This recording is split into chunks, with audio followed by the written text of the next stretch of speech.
Hello friends, welcome back to my YouTube channel Study Career Point. I hope you all are doing well. So start करते हैं हमारे आज के chapter से। तो देखिए एनसीईआरटी की जो बुक्स थी आप लोगों की हिस्ट्री और ज्योग्राफी की मैंने आप लोगों को कंप्लीट करा दी है। 6 to 8 की हिस्ट्री की भी हो गई है, ज्योग्राफी की भी हो गई है।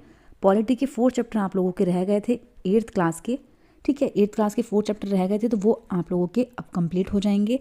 आज हम यहाँ पर 5th और 6th चैप्टर करेंगे और नेक्स्ट क्लास में आपका 7th और 8th चैप्टर हो जाएगा एक साथ, ठीक है। तो आपकी पॉलिटी भी कंप्लीट हो जाएगी, मतलब सारे जो आप लोगों के एनसीईआरटी के नोट्स हैं 6 to 8 के टोटल आप लोगों के कंप्लीट हो जाएंगे, ठीक है। तो स्टार्ट करते हैं हमारी आज की क्लास से। तो देखिए यहाँ पर 5th चैप्टर है हश्याकरण की समझ और जो 6th चैप्टर है वो भी हश्याकरण से ही संबंधित है कि हश्याकरण से निपटारा कैसे होगा, ठीक है। तो यहाँ पर देखिए दोनों ही चैप्टर हम लोग आज की क्लास में यहाँ पर देखेंगे। स्टार्ट करते हैं हश्याकरण की समझ से। तो देखिए फर्स्ट पॉइंट यहाँ पर है, देखिए आप कॉपियों के जिन पन्नों पर लिखते हो उन कॉपियों के पन्ने पे बाईं ओर खाली जगह होती है। देखिए जब आपने देखा होगा कि बाईं ओर क्या रहता है, इधर साइड में एक खाली स्पेस रहता है, ठीक है, कॉपी पर, जहां आम तौर पर लिखा नहीं जाता है उसे पन्ने का हशिया कहा जाता है। देखिए यहाँ पर ये सिर्फ पॉइंट जो यूज़ किया गया है ये सिर्फ समझाने के लिए किया गया है कि हशियाकरण से मीनिंग क्या होता है। तो देखिए यहाँ पर हाशिए का जो मतलब होता है वो क्या होता है, तो देखिए कुछ ऐसा ही समाज में भी होता है, ठीक है। हाशियाई का मतलब क्या हो जाता है, तो देखिए हाशियाई का मतलब होता है कि जिसे किनारे या फिर हाशिए पर धकेल दिया गया हो। ऐसे में वह व्यक्ति चीज़ों के केंद्र में नहीं रहता है। जैसे अगर हम एग्जाम्पल की बात करें तो देखिए आपने अपनी कक्षा में महसूस किया होगा अगर आपका बोलने का ढंग औरों से अलग है, अगर आप वह खेल नहीं खेलते जो ज़्यादातर बच्चे खेलना पसंद करते हैं, अगर आपका पहनावा अलग तरह का है, तो इस तरह आपके संगी साथी आपको अपने बीच नहीं मानेंगे, मतलब आपको सेंटर में नहीं मानते, ठीक है। या आप खुद ऐसा फील करते हो कि हम इनसे थोड़ा सा अलग हैं, ठीक है, हमें कोई दरकिनार कर रहा है, ठीक है। तो ऐसा महसूस करते हैं बच्चे कक्षा में। तो देखिए एक एग्जाम्पल था इस चीज़ को समझाने का। अभी देखिए यहाँ पर नेक्स्ट चीज़ देखते हैं। कक्षा की तरह समाज में भी ऐसे समुदाय या समूह हो सकते हैं जिन्हें इस तरह की बेदखली का एहसास रहता है। उनके हाशिएकरण की वजह यह हो सकती है कि वे अलग भाषा बोलते हैं, अलग रीति रिवाज अपनाते हैं या फिर बहुसंख्यक समुदाय के मुकाबले किसी और धर्म के हैं। तो देखिए यहाँ पर जो हाशियाकरण है उसकी वजह कुछ भी हो सकती है, भाषा भी हो सकती है, ठीक है, रीति रिवाज भी हो सकते हैं उनके, बहुसंख्यक समुदाय के मुकाबले किसी और धर्म के भी हो सकते हैं।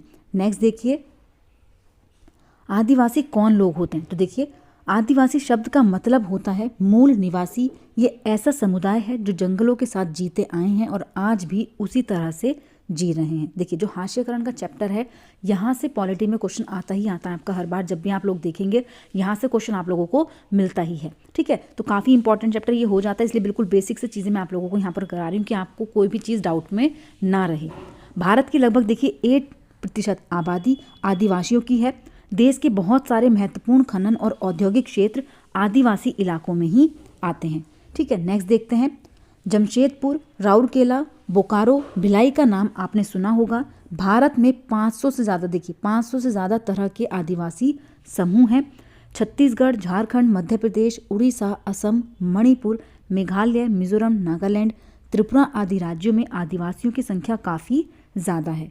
नेक्स्ट देखते हैं, देखिए आदिवासियों के बहुत सारे जनजातीय धर्म होते हैं। उनके धर्म इस्लाम, हिंदू, ईसाई आदि हैं। नेक्स्ट देखते हैं, देखिए वे अक्सर अपने पुरखों की, गांव और प्रकृति की उपासना करते हैं। प्रकृति से जुड़ी आत्माओं में पर्वत, नदी, पशु आदि की आत्माएं हैं। आदिवासियों की अपनी भाषाएं रही हैं, उनमें से ज़्यादातर संस्कृत से बिल्कुल अलग और संभवतः उतनी ही पुरानी है, ठीक है। इनमें संथाली बोलने वाले की संख्या सबसे ज़्यादा है। नेक्स्ट देखते हैं, देखिए आदिवासी और प्रचलित छवियाँ। हमारे देश में आदिवासियों को एक खास तरह से पेश किया जा रहा है। स्कूल के उत्सवों, सरकारी कार्यक्रमों या किताबों एवं फिल्मों में उन्हें सदा एक रूप में पेश ही किया जाता है। नेक्स्ट है वे रंग बिरंगे कपड़े पहनते हैं, सिर पर मुकुट लगाए और हमेशा नाचते गाते दिखाई देते हैं। खास समुदाय को बनी बनाई छवियों में देखते चले जाने की वजह से इसके समुदाय, मतलब इस तरह के जो समुदाय हैं उनके साथ अक्सर कितना भेदभाव होने लगता है, ठीक है। मतलब जो भी छवि हमें दिखाई जाती है हम उसी तरीके की छवि अपना लेते हैं कि इस तरीके के आदिवासी दिखते होंगे, इस तरीके के होते होंगे, ठीक है। नेक्स्ट देखिए यहाँ पर है आदिवासी और उनका विकास। 19वीं सदी के आखिर तक हमारे देश का बड़ा हिस्सा जंगलों में ढका हुआ था। इन विशाल भूखंडों का आदिवासियों के पास जबरदस्त ज्ञान था। सारे वन संसाधनों के लिए आदिवासियों पर निर्भर रहते थे। लेकिन देखिए आज उन्हें हाशियाई और शक्तिहीन समुदाय के रूप में देखा जाता है। इमारती लकड़ी और खेती एवं उद्योगों के लिए विशाल वन भूमियों को साफ किया जा चुका है। आदिवासियों के इलाके में खनिज पदार्थों और अन्य प्राकृतिक संसाधनों की भी भरमार रही है।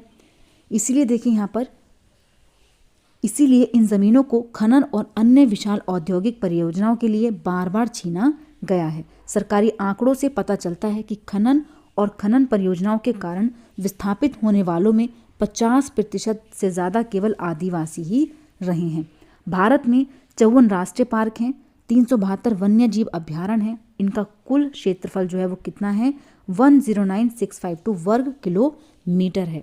नेक्स्ट देखते हैं, ये ऐसे इलाके हैं जहां मूल रूप से आदिवासी रहा करते थे, अब उन्हें वहां से उजाड़ दिया गया। देखिए ये जो संख्या यहाँ पर बताई गई है, इसका बताने का यही उद्देश्य है इनका कि जहाँ पर राष्ट्रीय पार्क बनाए गए, वन्य जीव अभ्यारण्य बनाए गए, ठीक है, इतने वर्ग किलोमीटर क्षेत्रफल जो घिरा हुआ है वहाँ पर आदिवासी ही रहा करते थे, लेकिन आज के समय पर उनको वहाँ से हटा दिया गया है।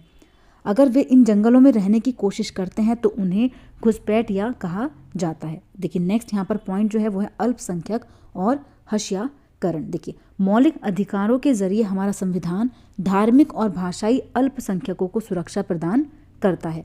अब देखिए यहाँ पर जो अल्पसंख्यक है, अगर हम उनकी बात करें तो देखिए ऐसे समुदायों के लिए इस्तेमाल किया जाता है जो संख्या की दृष्टि से बाकी आबादी के मुकाबले बहुत कम है। लेकिन यह अवधारणा केवल संख्या के सवाल तक ही सीमित नहीं है, बल्कि इसके सामाजिक एवं सांस्कृतिक आयाम भी होते हैं। नेक्स्ट देखते हैं, देखिए बहुसंख्यक समुदाय की संस्कृति, समाज और सरकार की अभिव्यक्ति को प्रभावित कर सकती है। संभव है कि छोटे समुदाय हाशिए पर खिसकते चले जाएं। ठीक है, अब देखिए यहाँ पर जो नेक्स्ट दिया गया है वो है जो मुस्लिम होते हैं, मुसलमान और हशियाकरण। देखिए 2011 की जनगणना के अनुसार भारत की आबादी में मुसलमानों की संख्या 14.2% है। उन्हें हाशियाई समुदाय के मुकाबले उन्हें सामाजिक आर्थिक विकास के लाभ नहीं मिलते। ठीक है, नेक्स्ट देखिए यहाँ पर है, सरकार ने 2005 में एक उच्च स्तरीय समिति का गठन किया। न्यायमूर्ति राजेंद्र सच्चर की अध्यक्षता में बनाई गई थी। इस समिति ने भारत में मुस्लिम समुदाय की सामाजिक, आर्थिक और शैक्षणिक स्थिति का जायजा किया। अब देखिए यहाँ पर क्या चीज़ हुई कि समिति की रिपोर्ट से पता चलता है कि विभिन्न सामाजिक, आर्थिक और शैक्षणिक संकेतकों के हिसाब से मुसलमानों की स्थिति अनुसूचित जाति और अनुसूचित जनजाति जैसे अन्य हाशियाई समुदायों से मिलती जुलती है। ठीक है, मुसलमानों के आर्थिक और सामाजिक हाशियाकरण में कई पहलू हैं। इनके लिए रीति रिवाज और व्यवहार मुख्यधारा के मुकाबले काफ़ी अलग हैं। कुछ मुसलमान में बुर्खा, लंबी दाढ़ी और फैज़ टोपी की चलन दिखाई देती है। ठीक है, लेकिन कुछ में क्या होता है, कुछ में ये चीज़ें नहीं होती हैं। ठीक है, अब देखिए लास्ट यहाँ पर जो पॉइंट था वो था घोटाइजेशन का। घोटाइजेशन देखिए शब्द पूछा जाता है एग्जाम में, घोटाइजेशन किसको कहा जाता है? तो देखिए किसी अल्पसंख्यक समुदाय या जाति को बाकी समुदाय से अलग थलग कर देना। इस प्रक्रिया में शहर या गांव के किसी कोने में एक अलग स्थान या फिर रहने की व्यवस्था की जाती है, जिसे घेटो कहते हैं, घेटोजाइजेशन कहा जाता है। ठीक है, तो देखिए ये पॉइंट एग्जाम में पूछा गया, घेटोजाइजेशन किसको कहा जाता है? तो जो अल्पसंख्यक समुदाय होते हैं, बाकी जाति होती हैं, उनको अलग थलग समुदाय में कर देना। ठीक है, या फिर किसी शहर या गांव में एक अलग ही स्पेस उनको दे देना, वो क्या होता है?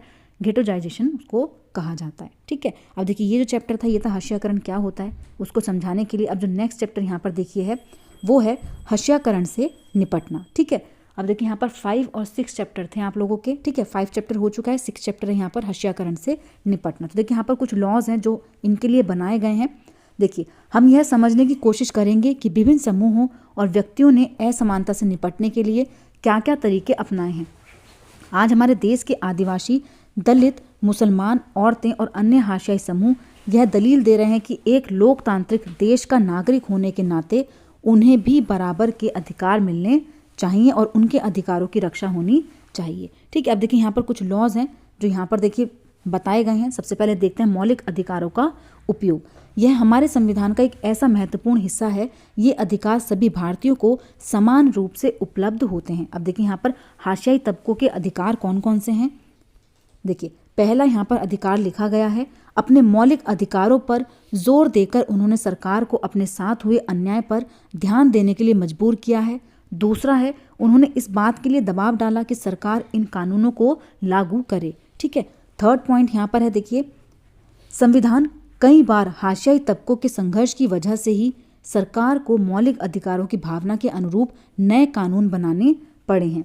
अब देखिए यहाँ पर जो संविधान का अनुच्छेद है, देखिए ये किस चीज़ की बात करता है, अनुच्छेद 17 अस्पृश्यता और छुआछूत का उन्मूलन किया जा चुका है। ठीक है, तो जो अनुच्छेद 17 है इसमें क्या चीज़ बोली गई है कि जो छुआछूत की थी, पहले प्रथा थी कि लोग छू नहीं सकते थे एक दूसरे को, जो लोअर कास्ट के होते हैं, लेकिन वो यहाँ पर हटा दी गई है। कौन से अनुच्छेद में? अनुच्छेद 17 के अनुसार। नेक्स्ट देखिए यहाँ पर जो अनुच्छेद कहता है, अनुच्छेद 15 के अनुसार क्या चीज़ बोली गई है कि किसी भी नागरिक के साथ धर्म, नस्ल, जाति, लिंग या फिर उसके जन्म स्थान के आधार पर अगर कोई भेदभाव होगा तो वो नहीं किया जाएगा। ठीक है, तो ये किसके अनुसार है? ये है अनुच्छेद 15 के अनुसार। इसी तरह मुसलमानों और अल्पसंख्यक ने भी संविधान में दिए गए मौलिक अधिकारों का सहारा लिया है। अब देखिए नेक्स्ट यहाँ पर पॉइंट है, हाशियाई तबकों के लिए कानून। तो देखिए हमारे देश में हाशियाई तबकों के लिए खास कानून और नीतियाँ बनाई गई हैं।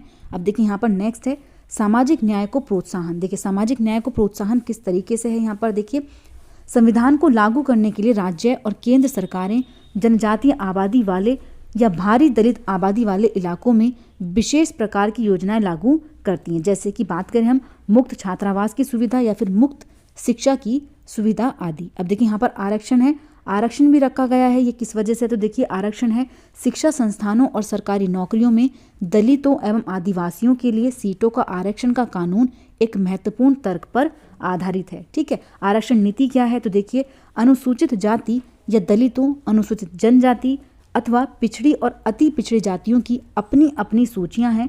कॉलेज में भी, नौकरी में भी और संस्थानों में भी लोगों को आरक्षण मिलता है। ठीक है, नेक्स्ट देखिए यहाँ पर है, दलितों और आदिवासियों के अधिकारों की रक्षा। दलितों और आदिवासी समुदाय को भेदभाव और शोषण से बचाने के लिए नीतियों के अलावा हमारे देश में कई कानून भी बनाए गए हैं। जैसे देखिए यहाँ पर हम बात करें, सबसे पहले अनुसूचित जाति और अनुसूचित जनजाति अधिनियम 1989। देखिए, अनुसूचित जाति एवं अनुसूचित जनजाति के साथ हो रहे अत्याचार, दुर्व्यवहार और अपमान पर रोक लगाने के लिए ठोस कार्रवाई करें। पहला है, देखिए, शारीरिक रूप से खौफनाक और नैतिक रूप से निंदनीय अपमान के स्वरूपों की सूची दी गई है।